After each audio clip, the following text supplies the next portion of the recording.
옆분한테 인사합니다. 집사님은 짱. 여러분들 최고입니다. 하나님의 은혜 안에서 승리하기를 축복합니다. 오늘 말씀은 강대국 애굽에 대한 심판의 말씀입니다. 애굽이 어디냐면은 이집트예요. 이집트를 우리나라 성경에 왜 애굽이라고 썼냐면은 원래 우리나라가 이제 성경이 들어올 때 한자어 성경의 영향을 많이 받았습니다. 그래서 이제 이집트라는 말을 중국 발음으로 이집트를 한자로 표기를 한 거예요. 그 한자 표기를 그대로 우리가 번역을 하니까 애굽이 된 겁니다. 그래서 성경에 보면 이제 애굽의 왕을 바로라고 하지 않습니까? 이 바로도 원래 파라오예요. 중국식 발음으로 파라오를 한문으로 쓰다 보니까 그걸 우리 그대로 그냥 음역을 해서 쓰니까 한자어로 우리 발음으로는 이제 바로가 된 겁니다.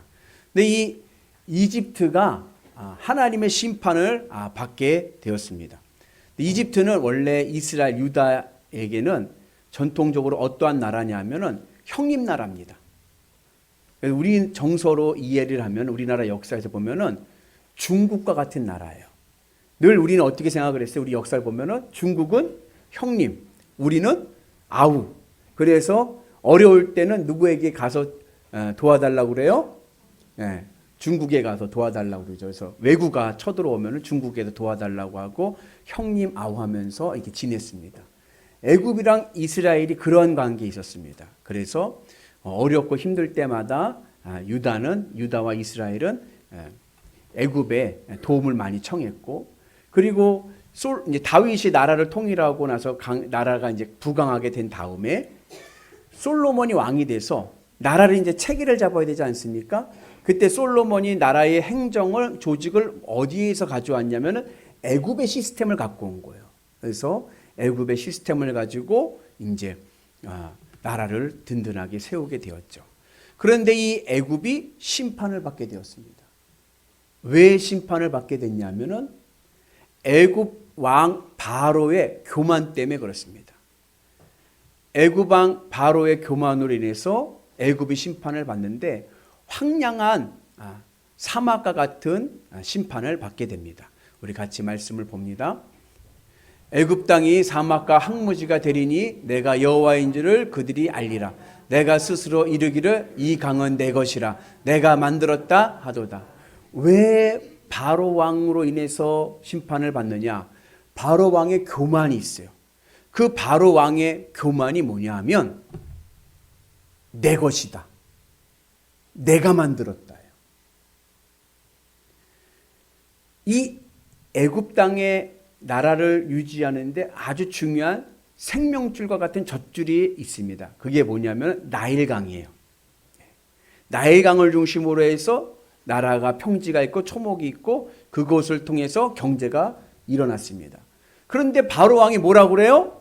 그 나일강 내 거야. 왜요? 내가 만들었으니까. 내가 만들었으니까 내 것이다 라고 하는 이 교만이 애굽을 무너지게 만듭니다. 그리고 이게 왜 문제냐면 아까 얘기했죠. 유다는 애굽을 뭐로 봤어요? 형님 나라로 봤어. 그러면서 이 유다 이스라엘도 누굴 따라가요? 애굽을 따라가는 거예요.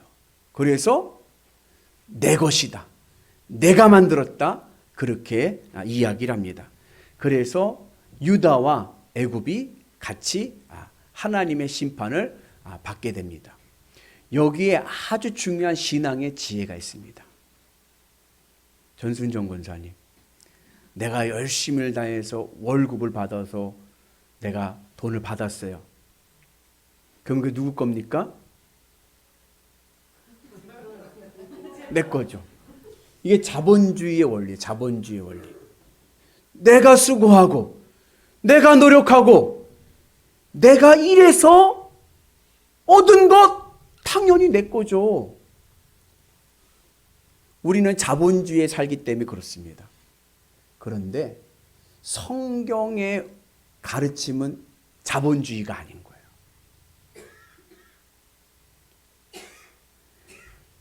히브리어에 이스라엘 백성들이 쓰는 언어인 히브리어에 아주 재미난 동사가 있습니다. 동사가 아니라 아주 재미난 문법에 재미난 현상이 있습니다. 그게 뭐냐면 히브리어에는 가지다라고 하는 소유 동사가 없어요.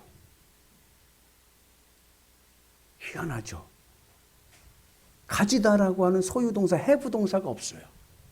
그러면은 이스라엘 백성들은, 이스라엘 사람들은 말할 때 이 소유의 의미를 어떻게 이야기를 하느냐?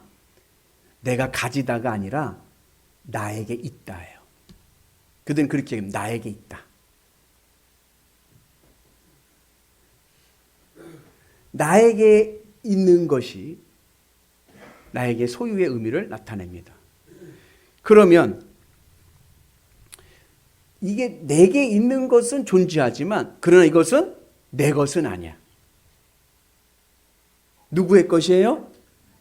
누구의 것이에요? 정말로요? 하나님의 것인 거예요. 그래서 이 세상에 있는 것, 나에게 가지고 있는 것, 내게 있지만 그러나 이 소유는 하나님의 것입니다. 이게 이스라엘 신앙의 고백이고 이것이 이스라엘 신앙에서의 경제관입니다. 그런데 이 선민 유다가 애굽을 따라서 내가 했으니까 내 것이야. 자본주의 원리를, 세상의 원리를 그대로 받아들인 거예요. 그래가지고 내가 일해서 받은 거니까 당연히 내 것이지 하면서 우기기 시작을 합니다. 그런데 여러분, 이러한 자본주의적인 생각에서 내가 일을 했으니까, 내가 수고했으니까 당연히 내 것이지 라고 생각을 하면요, 하나님께 아까워서 못 드립니다.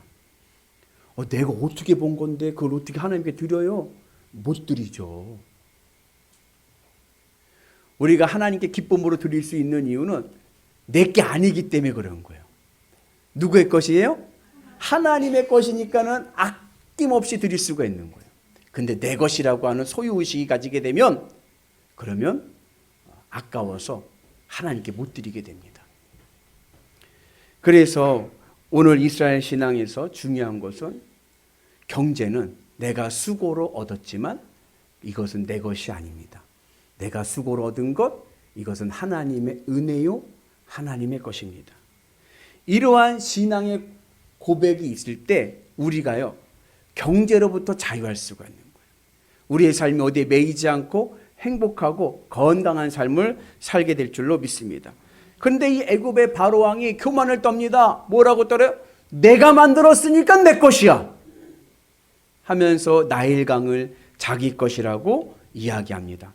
이 잘못된 소유의식으로 인해서 오늘 애굽이 심판을 받게 됩니다. 내 것이라고 하는 소유의식이 강하면 잘 살 것 같죠? 아니요. 인생이 더 피곤하고요. 결국에는요, 황폐해지고 맙니다. 목사님, 그러면 소유하지 말고 버리라는 거예요? 그 무소유로 살라는 얘기입니까? 무소유하면 떠오르는 유명한 인물이 한 분 있습니다. 불교의 승려 법정입니다.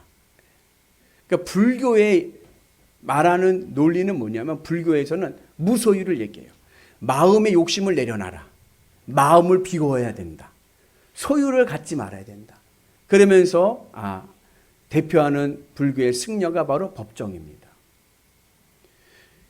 그런데 이론으로는 맞아요. 마음을 비우면 평안해지고 그리고 행복해질 수 있다. 이론으로는 일리 있습니다. 그러나 현실은 그렇지 않아요. 왜냐하면 우리의 마음은 비워지지가 않아요. 우리의 마음은요, 비워둔 채로 둘 수가 없습니다. 우리 마음은 채워야 되는 거예요. 그래서 무소유를 주장했던 법정에 아주 재미난 일화가 있습니다. 어느 승려가 법정에게 난을 하나 선물을 했어요. 여러분 혹시 난 키워보신 분 계시나요? 우리 최동혁 집사님 난 키워보셨나요? 어땠어요? 재밌습니까? 저희 큰아버지께서 난을 키우시는데 맨 처음 조그맣게 키우시고 나중에는 베란다를 다 그냥 난 온실로 만드시더라고. 그 난 키우는 재미가 있나 봐요. 근데 이게 난을 한 승려가 선물을 준 거예요. 그리고 난을 자기 방에다, 이제 법정 자기 방에다가 놓고 혼자 사시니까, 혼자 그 방을 쓰시니까 너무 좋은 거예요. 왜냐하면 이 방에 생명이 하나 들어왔어. 그래서 나한테 너와 나는 나만 생명이다 하면서 이 나를 친구 삼아 잘 가꿨습니다. 그래가지고 영양제도 주고, 그리고 여름에는 나가서 밖에 그늘진 데 선선한 데 두기도 하고, 겨울에는 방을 좀 따뜻하게 해서 온실같이 따뜻하게 해서 잘 자라게 했어요. 그렇게 친구 삼아 한 3년을 키웠더니요, 난이 꽃을 내는 거예요. 야, 꽃향기가 얼마나 좋은지 몰라요. 그래서 법정이 자기를 찾아오는 손님들이 있으면 꼭 어딜 데려가요? 본인 방에 데려가서 난을 보여주는 거예요. 그러면서 같이 즐거운 교제를 나눕니다. 그런데 그러던 어느 날 장마철이었습니다. 장마가 막 일어나서 비가 막 내리던 어느 날 아침에 비가 멈춘 거예요. 비가 멈춰서 오랜만에 난을 밖에 좀 내놔야겠다. 신선한 공기 좀 쐬야겠다 해가지고 그 난을 뜰 앞에다가 이렇게 내놨습니다. 그리고 볼일 보러 옆에 절에 가게 된 거예요. 그 볼일을 보는데 아이고 그날따라 해가 그냥 쨍쨍하게 내리쬐네. 여러분 장마철에 해가 쨍쨍하게 내리쬐면 어때요? 좋죠. 빨래도 말리고 그죠? 할 일도 하고 좋죠. 근데 그 쨍쨍 해가 뜬 그 태양을 보면서 법정 승려가 화가 났어. 짜증이 났어. 왜 장마에 해가 떴냐? 그러면 뭐가 생각나요? 난이 난 다 죽겠네. 그래가지고 하던 일을 멈추고 집에 간 거예요. 자기 숙소에 간 거죠. 자기 절로. 아니나 다를까 해에 너무 열을 받아가지고요, 이 난이 다 풀이 다 꺾여버렸어. 얼마나 안타까워요. 안타까운 마음에 샘물을 신선한 물 가져다가 닦아주고 씻겨주고 막 이렇게 하면서 살리는 거예요. 어휴, 살았어. 살긴 살았는데 예전같이 싱싱하지가 않아. 약간 맛이 갔어. 그 난을 볼 때마다 법정 마음에 불쾌한 거예요. 슬픈 거예요. 기분이 안 좋은 거예요. 그러던 그 순간에 이 법정 승려가 깨닫게 됩니다. 내가 그렇게 무소유로 외쳤건만 내 안에 뭐가 들어왔어요? 난이 들어왔구나. 난이 내 안에 들어오니까 난에 매여가지고 근심하고 걱정하고 불안해하는 거예요. 그래서 그 난을 다른 승려에게 줘버렸습니다. 여러분, 우리의 마음은 비워지지가 않는 거예요. 이론으로는 비우면 행복할 것 같지만 우리의 마음은 비울 수 있는 그러한 영역이 아닙니다. 하나님의 창조의 섭리에 보면 우리의 마음은 하나님의 자리예요.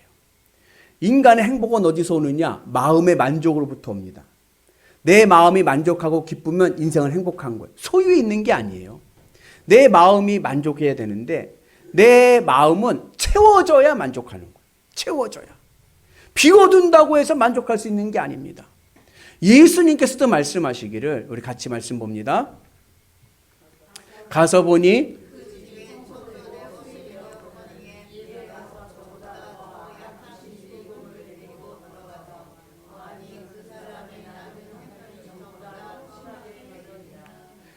마음의 귀신을 쫓아냈습니다. 그리고 마음을 깨끗이 청소했습니다. 그런데 그 마음을 비워두니까 누가 들어와요? 더 악한 귀신 7이 들어와가지고 더 어렵게 만드는 거예요. 우리의 마음은요, 채워지질 않습니다. 우리의 마음은 뭐와 같냐? 블랙홀과 같아요. 마음에 담으면 담을수록 쭉쭉 빨아들여. 근데 채워지지가 않아. 이 세상 어느 곳으로도 우리의 마음을 채울 수 있는 것이 없습니다. 왜냐하면 우리의 마음은 하나님의 자리이기 때문에 그래요. 오직 우리의 마음은 하나님으로만 채워지고 하나님으로만 만족하게 창조되었습니다. 그래서 아무리 이 세상 것을 내 마음을 채우려고 해도 이 세상 것은 채워지지가 않아요. 여러분들 돈 얼마 있으면 만족할 것 같습니까? 천만의 말씀이요. 내가 무엇이 되면 만족할 것 같습니까? 천만의 말씀이요. 내 마음에 쑥쑥 들어가 채워지지가 않는 거예요. 그래서 무소유는 말은 일리 있지만 현실에서 불가능해요. 왜? 우리의 인간의 마음은 이 세상 것으로는 채워지지도 않고, 그리고 비워두면 더 악한 것이 들어오기 때문에 그렇습니다. 인간의 마음은 비워둘 수 있는 것이 아닌 거예요. 그래서 요즘에 대안으로 나온 게 뭐냐? 소유의 문제점은요, 세상도 잘합니다.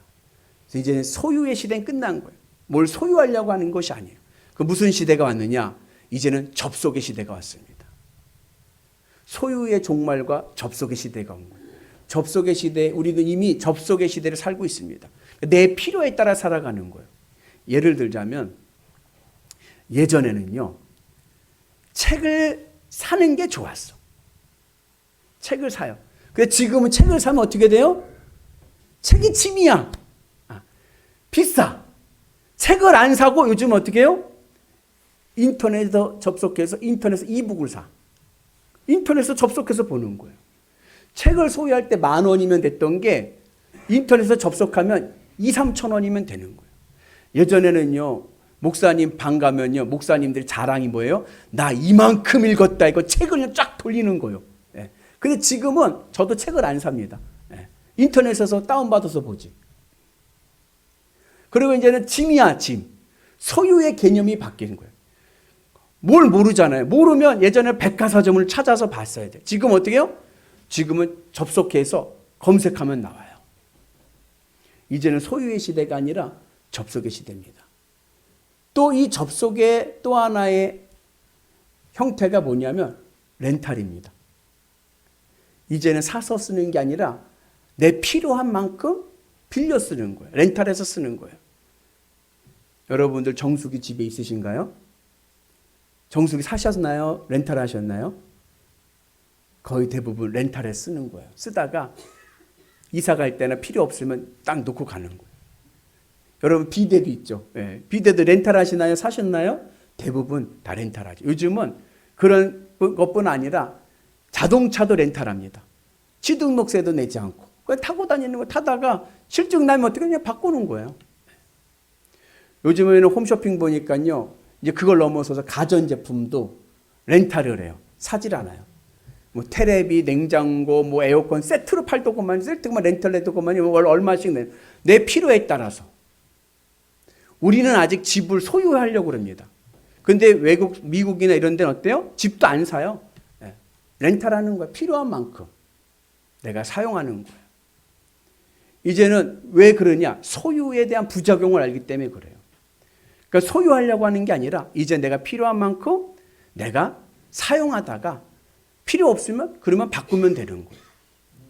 여러분들 오늘은 패밀리데이지 않습니까? 오늘은 여러분들 하루 접속의 은혜가 이렇게 축복합니다. 그래서 오늘은요, 좀 본인들에게 투자하세요. 예. 아멘이시니까?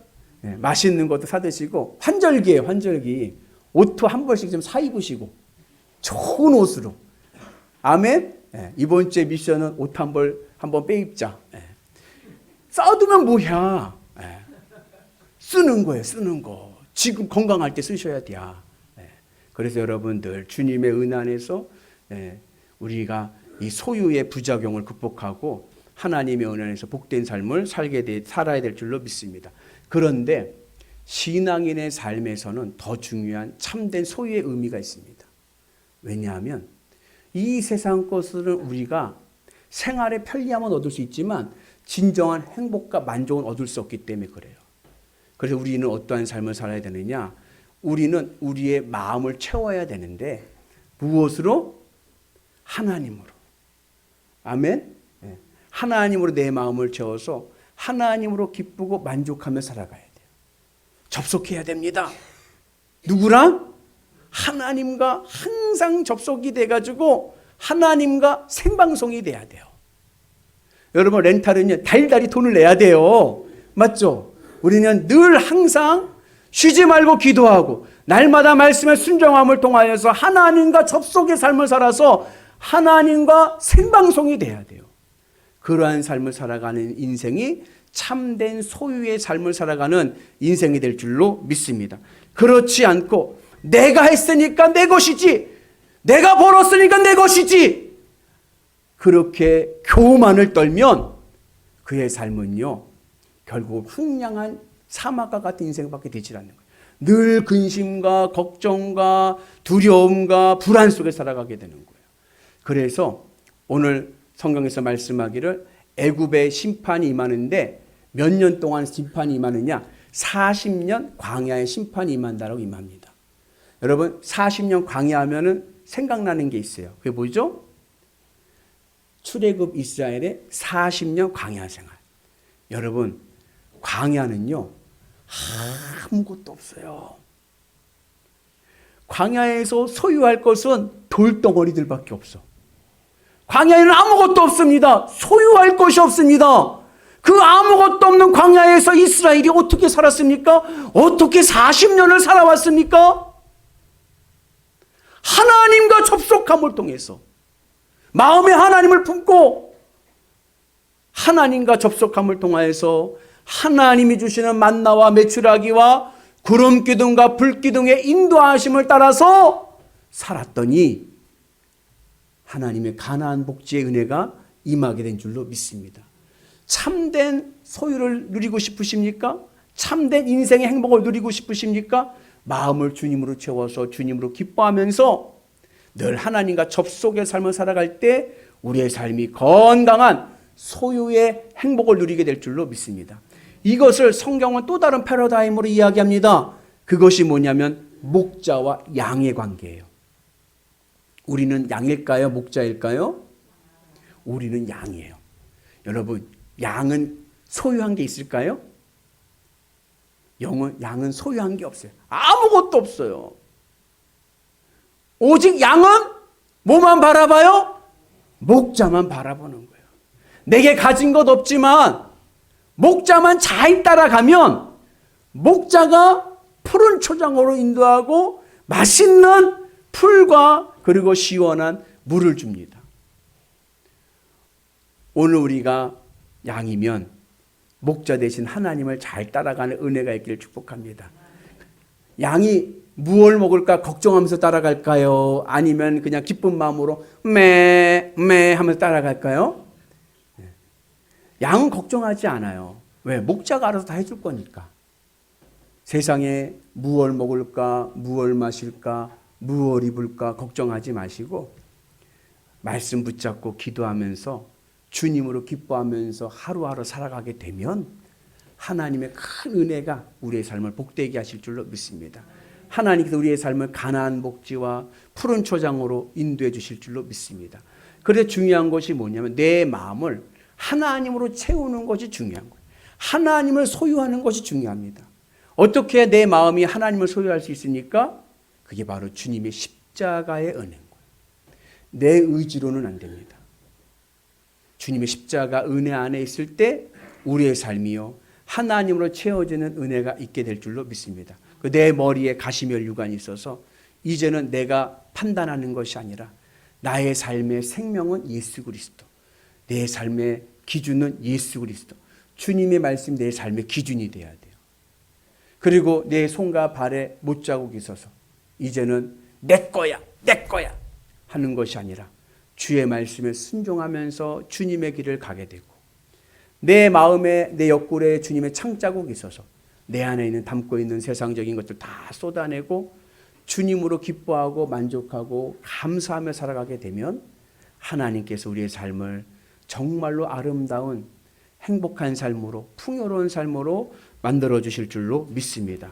그래서 이제는 하나님이 내 필요를 채워주신다는 믿음을 가지고 하나님의 은혜 안에서 주님과 함께 나가는 역사가 있게 될 줄로 믿습니다. 나에게 있는 것 내 것이 아닙니다. 하나님의 은혜입니다. 그 은혜가 우리 가운데 있으셔서 날마다 감사로 주님과 동행하는 위대한 성도들 되시기를 주님의 이름으로 축복합니다. 내가 했다가 아닙니다. 하나님이 하셨습니다. 내 것이다가 아닙니다. 주님의 것입니다. 참된 행복은 소유에 있는 것이 아니라 예수 그리스도 안에 있습니다. 그래서 주님의 십자가 붙잡고 나를 구원하신 예수님의 은혜 안에서 기쁨과 감사의 삶으로 승리하는 위대한 성도 되시길 축복합니다. 목자 되신 예수님께서 우리의 인생을 건강하고 행복한 푸른 초장으로 인도해 주실 줄로 믿습니다. 여러분, 내 인생의 소망 소유에 있지 않습니다. 예수 그리스도 안에 있습니다. 할렐루야.